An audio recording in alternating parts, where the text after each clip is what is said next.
Hello everyone.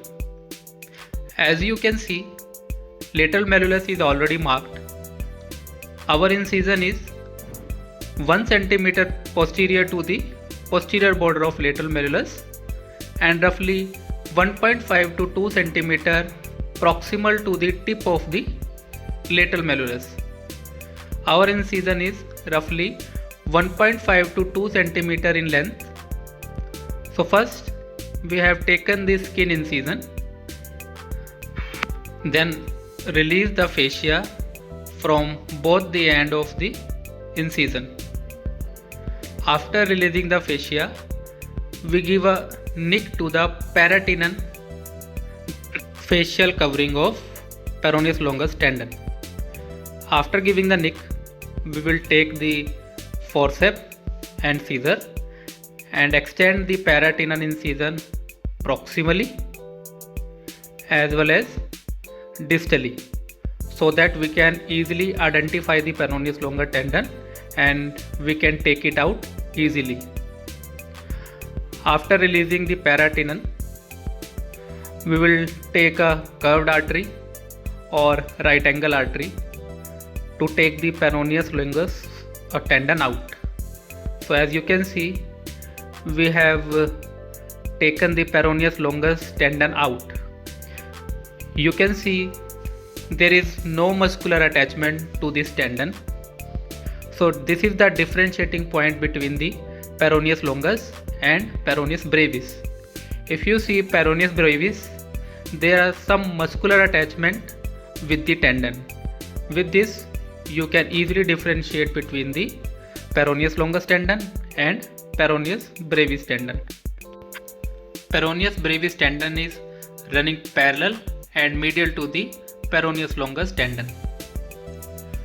Function of both the tendons are to evert the foot.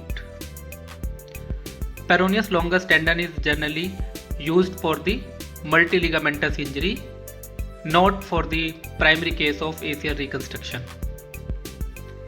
So you can see we are preparing the one end of the peroneus longus tendon with the help of number 5 Ethibond suture by modified Coraco technique.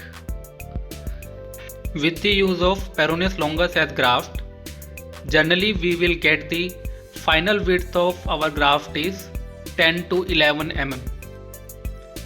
So as you can see, we have prepared the proximal end of the graft with the Ethibond.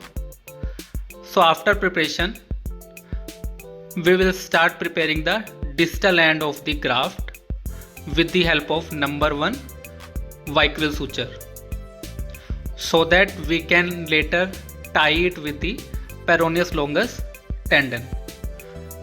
Now you can see we are pulling the proximal end of the tendon so that we can get the distal most part of the tendon from the incision. Now we have taken the bite with the Vicryl suture. So we will take one more bite from the distal end, and now our distal part of the tendon is ready. After this, we will cut the tendon from the between the both the ends. Now you can see we have moved the artery in between both the ends.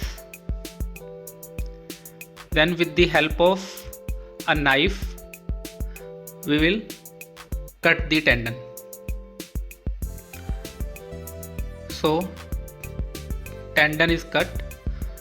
Now we have proximal free end of the tendon and it is moving freely and no paratenon is obstructing the path. After this, we will take the tendon stripper and pass both the end of the suture from the tendon stripper. So after passing this, we will pull both the end of suture, and with the help of tendon stripper, we will harvest the graft. While harvesting the graft, we should keep in mind that tendon stripper should not move above the tip of the fibular head. Now you can see we are trying to harvest the graft. Now tendon has been harvested. After this, we will take the vicryl, which is tied to the distal end of the peroneus longus, and stitch it to the peroneus brevis. As you can see in video, we have taken the vicryl and stitching it to the peroneus brevis tendon.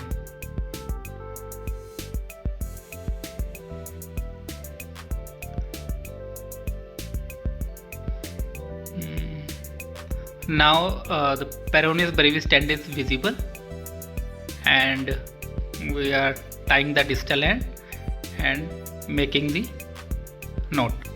So in this way, peroneus longus tendon harvesting is completed. Now we will wash the incision and close it. Thank you for watching. Thank you.